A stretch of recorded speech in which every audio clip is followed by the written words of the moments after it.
Does your golf swing look like this? Well, don't be discouraged. Stay tuned for Modern Golf, featuring Dave Hill, one of America's fine young touring professionals, and Hal Scheidler, the man who believes everyone can break 80. Hello, everyone. Welcome to another edition of Modern Golf. My name is Hal Scheidler, and that's right, I do believe everyone can break 80 at least occasionally. That's the primary purpose of our show, to help you to build an image of a good golf swing in your own mind. I'm certain if you stay with us throughout the series that we'll help your game considerably. We're speaking to you today from the Indian Wells Country Club at Palm Desert, California. And with us once again, as usual in these shows, one of America's fine young touring professionals, Mr. Dave Hill. Davey, welcome aboard. Thank you, Hal. It sure is nice to be here again. Well, we've had a lot of fun out here, and I know it's been quite an experience for you.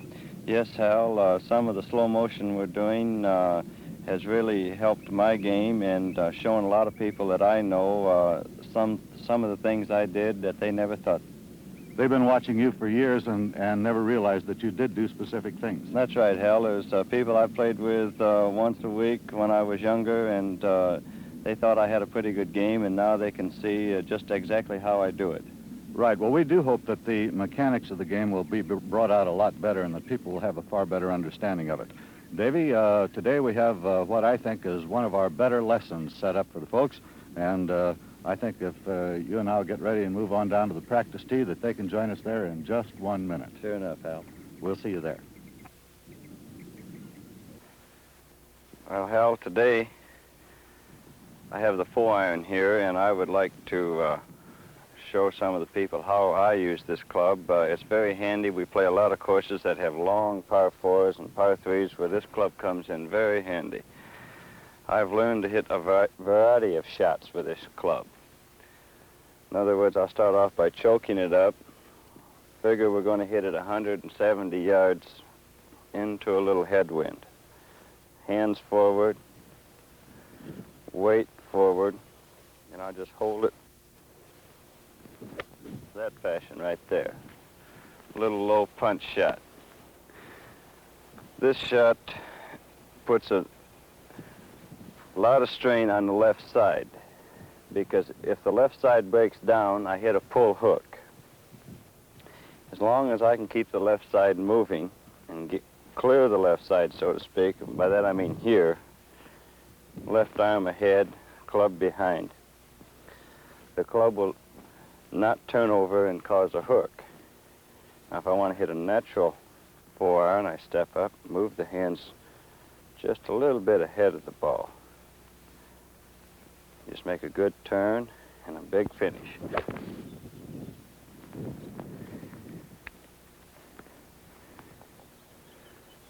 This shot is normally good for 180, 185 yards with a tailwind, sometimes 195. If you get a good lie, we'll show the left arm working out and through here. I'll turn it loose with the right-handed impact, letting you see that the left arm does lead and control the shot.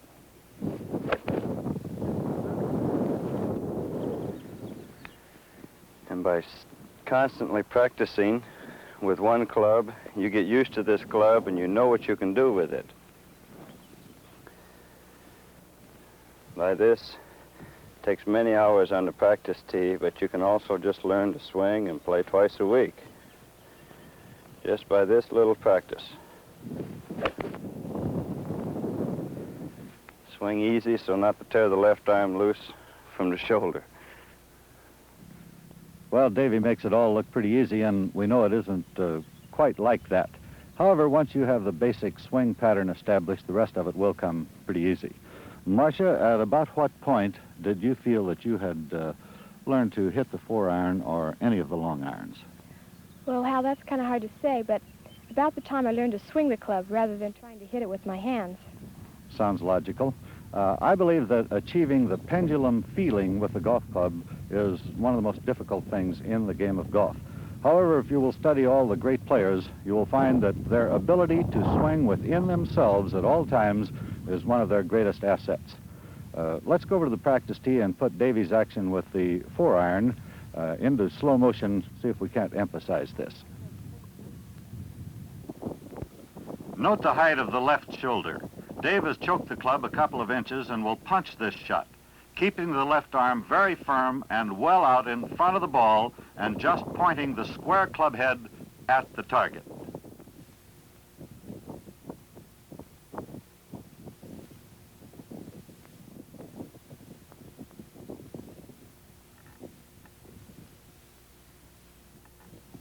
Weight distribution and balance are primary factors in maintaining control of the swing.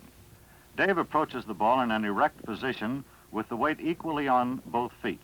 From an imaginary vertical line through the center of his body, Dave will bend forward to reach the ball and shift the same amount of weight to the rear of the line. Never squat. This only robs you of strength. Stay as erect as possible.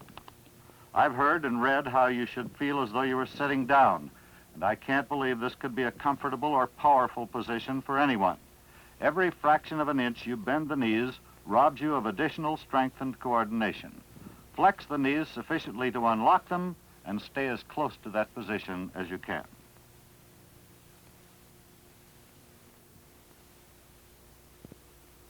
This is about a standard address for the 4-iron. Feet in line with the target, hips open just about an inch, shoulders open about an additional inch. The left shoulder will come down to take the club back on the inside, and the right shoulder will drive low underneath on the follow-through and strike down at the ball and get that divot. Perhaps this view will better show you the correct shoulder turn. The left shoulder high and the turn away with the right shoulder rising.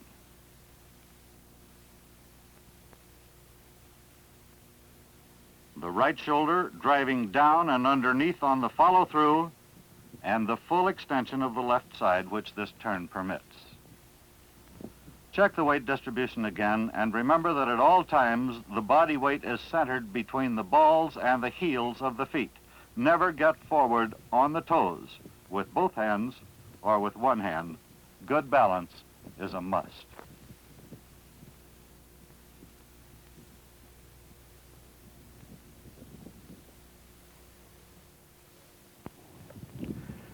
One of the problems I've had ever since I've been playing golf is getting away from the ball properly. I find it most difficult to start the club head for that first 6 or 8 inches, and I think that that's where you make the prime determination of whether you're going to hit it good or miss that particular shot. Davey's working on that phase of his game, and I'm going over and watch because I have made a great deal of improvement. Maybe we can help you if you come along. Many times I've heard a pro say, "No chance, he missed it before he got started." This simply meant the player failed to get away from the ball properly and consequently had little chance of a decent shot. The relationship of the upper left arm and the left chest remained constant for the first quarter of the backswing. Feel the pressure of the left arm against the chest at address. Maintain that pressure as long as possible. Holding the left arm straight and firm, turn the left shoulder down toward the ball. Maintaining the relation between the left arm and the chest will carry the club head low along the ground and along the proper plane for the backswing.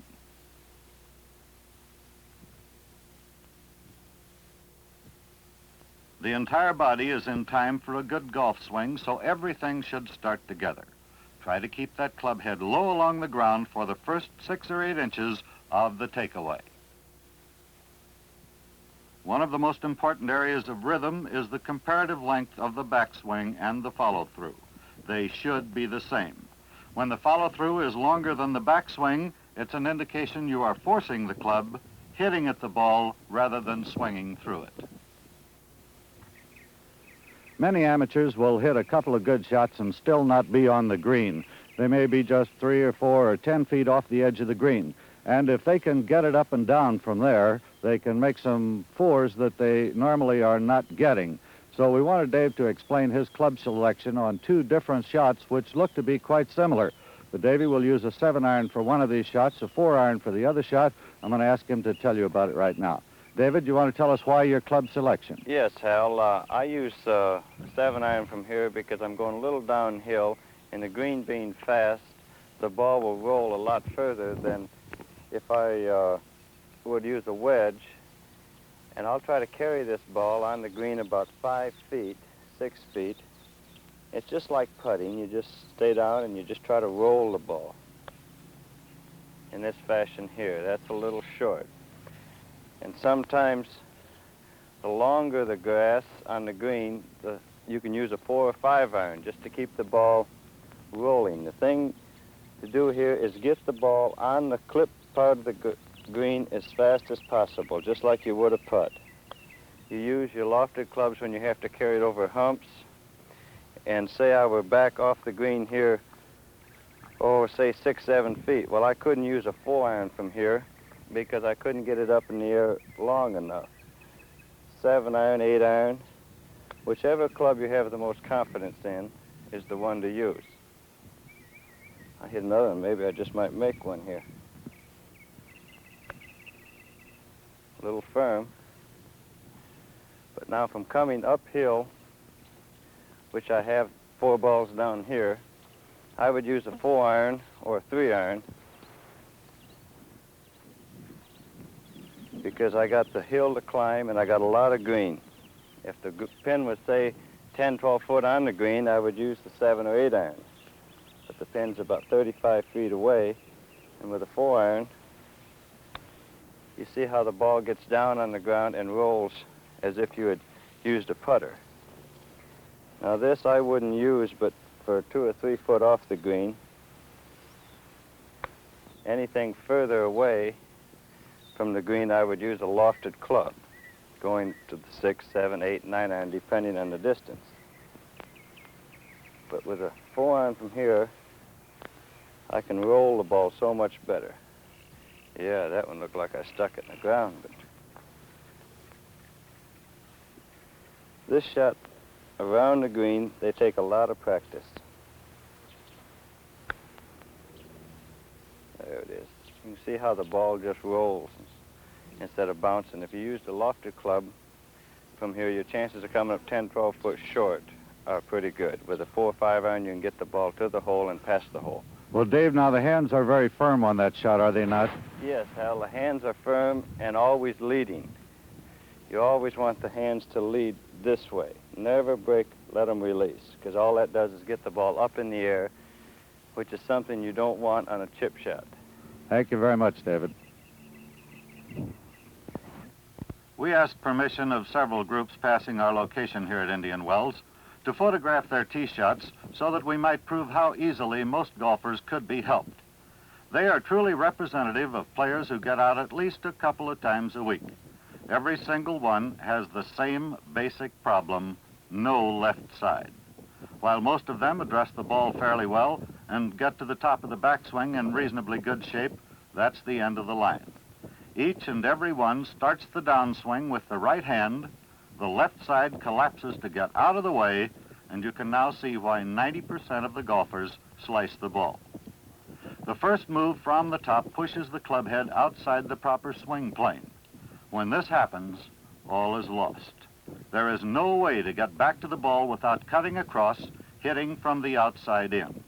Until you force the left hand to travel at least as fast as the right and lead all the way, you've got problems.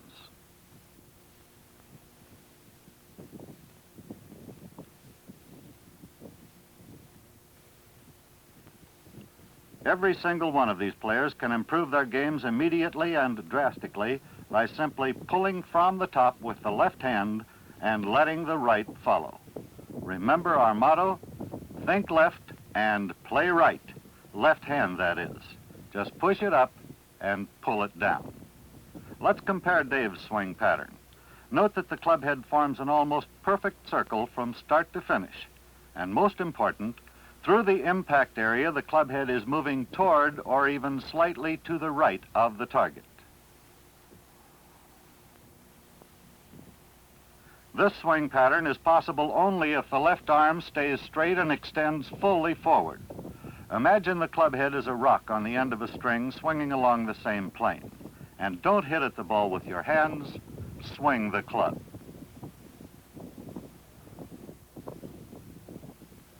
These lovely young ladies have the universal problem. Always take a practice swing and get something out of it. Watch the club head path. If it isn't moving out properly, take another. But watch that club head on the practice swing. When it's right, feel the same action when you hit the ball. This young lady stands up to the ball very well. Now watch the right hand ruin everything. And again, like the man said, everybody's doing it. This charmer is strong and takes a fine cut at it. With a left side, she could be a player.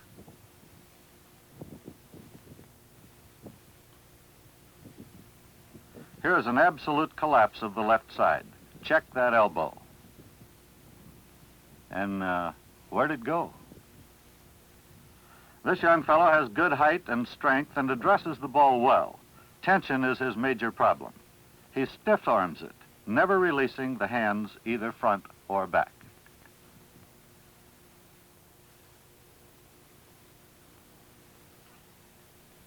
And now, from the top, big right hand, big banana ball.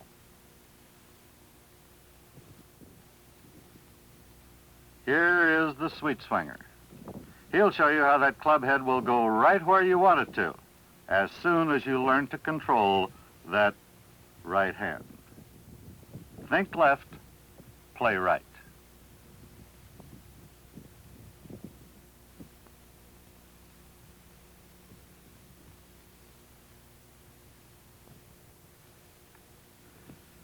We know hitting that second shot into the bunker isn't exactly the end of the world. If you've practiced this phase of your game and you're reasonably proficient at getting out of sand traps, then you have a good chance to make your par, and you're almost a cinch to take no worse than a bogey. That is, of course, unless you follow some unreasonable fellow who's forgotten his housekeeping manners. So Marcia is going to demonstrate right now what happens every day on golf courses throughout the country, and I hope that you'll never be guilty of a sin such as this.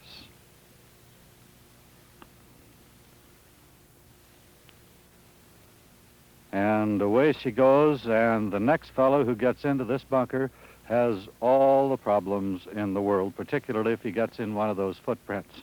Leaving a messy bunker is a cardinal sin on the golf course.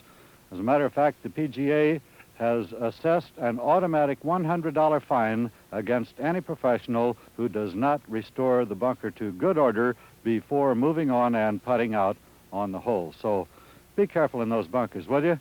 Leave them like you find them, and everybody will have a lot more fun at the game of golf. Well, Marcia, Davy is just about ready to play that big hole here at the Indian Wells Country Club. Let's go over and see how he makes out with that left-hand action. Par 5, 535 yards. The fifth hole at Indian Wells. A real challenge with mountains and bare country on the right, trees and OB tight down the left. It calls for good placement of the tee ball and considerable discretion with the second shot. The green is straight away down the center, behind the point of the mountain where it swings out into the fairway. Continuing his personal competition, Dave is playing two balls, the first in the conventional manner, the second to demonstrate the power and direction of the left arm in the golf swing as he takes the right hand completely off the shaft immediately following impact. Setting up straight away, and he won't mind if he draws this one a few yards.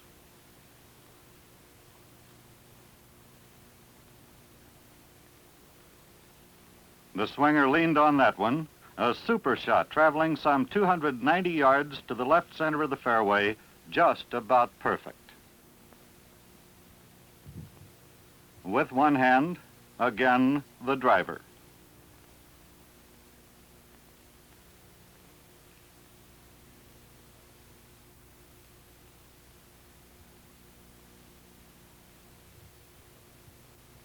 The big turn, the pull, and Davy got at that one a little quick. He lost some distance, but is in the fairway about 15 yards short of the first ball. Away with the one-hand shot, Davy is going with the 3-wood. I doubt he can get home from here as he has about 260 to the flag. This is a blind shot with the green directly behind that point of the mountain. A fine swing, directly on line, but falling short, and he winds up in the front bunker about 60 feet from the pin.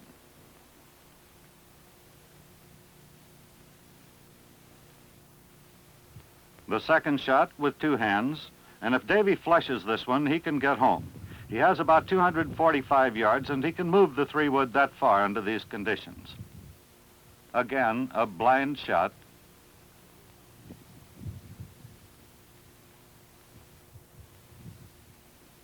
And he smokes this one, starting straight at the pin, then drifting slightly right as it gets up in the breeze. Perfect distance, but in the fringe off the right edge of the green. From the bunker, about 60 feet.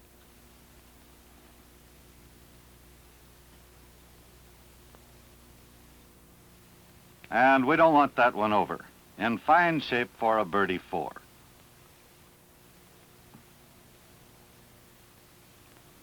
Now the ball Dave is playing with 2 hands and a 4-iron for this little run shot. Well read and well hit, and a highly makeable putt left. The only weak point in Dave's excellent golf game is his putting. By amateur standards, he's a fine putter. By pro standards, he leaves much to be desired. He's spent many hours on this phase of his game in the past few months, and things are looking up.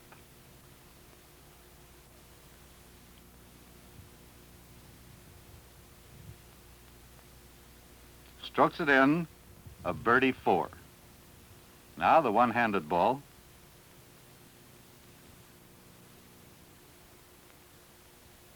Another bird, and I have to buy that action. That brings us to the close of another edition of Modern Golf. We certainly hope we've passed along a couple of pointers which will help you to knock some strokes off your game. Of course, you know the primary purpose of our show is to help you to improve your golf game, to give you a better image of a good golf swing. Davy, congratulations on 2 very fine 4s on one of the best holes you're going to find any place in the country. Well, thank you, Hal. It is a beautiful golf hole with the rocks down there. You got a blind second shot, and I think it's one of the prettiest holes I've ever played. I didn't know you could play that bunker shot that well. That was a pretty tough bunker shot. That looks like I've been taking lessons, doesn't it? Yes. I think a little workout here hasn't hurt that game any. When you go back on the tour next week, you might give a couple of boys a fit. Well, the first couple I'll probably leave right in the bunker and have to do it over again. All right. We'll see you next week. Sure will, Hal. Fine. Dave will be back next week, same time, same station, so will I. We hope that you'll be right there. This is Hal Scheidler speaking for Dave Hill, reminding you we're coming your way from the beautiful Indian Wells Country Club at Palm Desert, California. We're going to see you next week. Fine. Remember this, keep your head down and your left arm straight, and believe me, you can break 80.